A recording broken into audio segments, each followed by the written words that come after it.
Particular problem, how to get the most and the best out of their land without exhausting it. But these days, some farmers are finding ways not just to keep their land healthy, but to repair the damage of the past. Jason Schultz traveled to Iowa to hear one man's story. The rolling hills of south-central Iowa have been good to generations of the Faris family. Since 1903, it's provided fertile ground to grow crops and raise cattle. More than 100 years after his great-grandfather first worked this land, Lee Faris is trying to preserve it.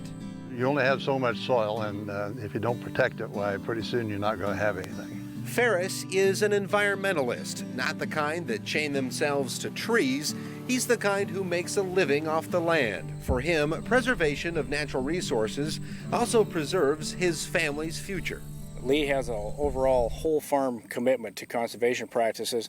It's not just a one-year event. This has been a lifetime of achievement for the Faris family.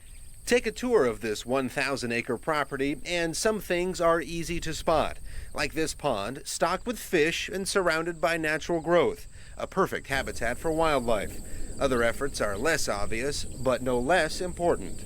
Lee, one of the things that you do is terracing. For people that don't even understand what that means, how is terracing important to your farming? Well, terraces kind of sets the water down and runs the water that's from these steeper side hills down underground through a tile system to the main creek down here. Meandering through Faris Farms is Walnut Creek. The sloping hills on this property naturally drain rainfall into the stream. That rainfall also picks up topsoil. It goes in the creek too. You can just imagine how much soil goes on down to the creek and then onto the rivers and ends up down in the Gulf of Mexico, which is really not where they want it. So Faris uses several terraces to collect water runoff and underground drainage to send it to the creek. This way, the precious topsoil is not washed away. And another farming practice doesn't just preserve the topsoil, it enriches it. The soybeans here were planted where last year there was a corn crop. What do we have here? We've got the corn stalks here that's laying here, and this residue like this is also excellent cover to help for erosion. It may sound surprising, but past farming practices have not always made soil conservation a priority. For several years, the state and federal government has been encouraging farmers to build terraces and change the way soil is prepared for crops every year. They get help from folks like Lee Faris, farmers willing to share their efforts with others. Serving on the State Soil Conservation Committee and the State Technical Committee and the Iowa Watersheds Board, he's gone beyond Ringgold County. He's done things for the state of Iowa. The decisions that he's helped make and been a part of have molded a lot of the programs that Iowa's currently working under. The National Cattlemen's Association is also working to improve conservation and environmental practices by ranchers.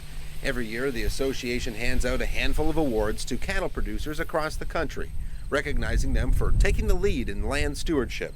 In 2005, Lee Faris received a regional award for his efforts, such as moving his 200-cow herd to different grazing areas periodically and seeding his pasture. But it's the fact that Lee moves these cattle from pasture to pasture and gives that ground and gives that grass and forage a chance to rest and refurbish. And that's why you see it as thick as it is here. Traditional ranching leaves the cattle in one spot. They eat all the plant life and expose the soil to erosion. Lee Faris says his conservation practices don't just benefit the environment, they've helped his bottom line. Thicker pastures support a larger cow herd and even help increase the weights of the individual cows. But there's another, more personal reason for his efforts. Rodney, my son, would be the fifth generation on some of this land here. When Lee Faris decides to hang up his hat, this farm will likely be trusted to his son Rodney, and quite possibly Rodney's children after that. Lee knows that long after he is gone, the farm will still have the Faris family name and the natural resources to provide a foundation for future generations. But I think I've helped the wildlife. I've tried to make everything by using terraces and things like that much easier to farm than it was before. Yeah, I feel real good.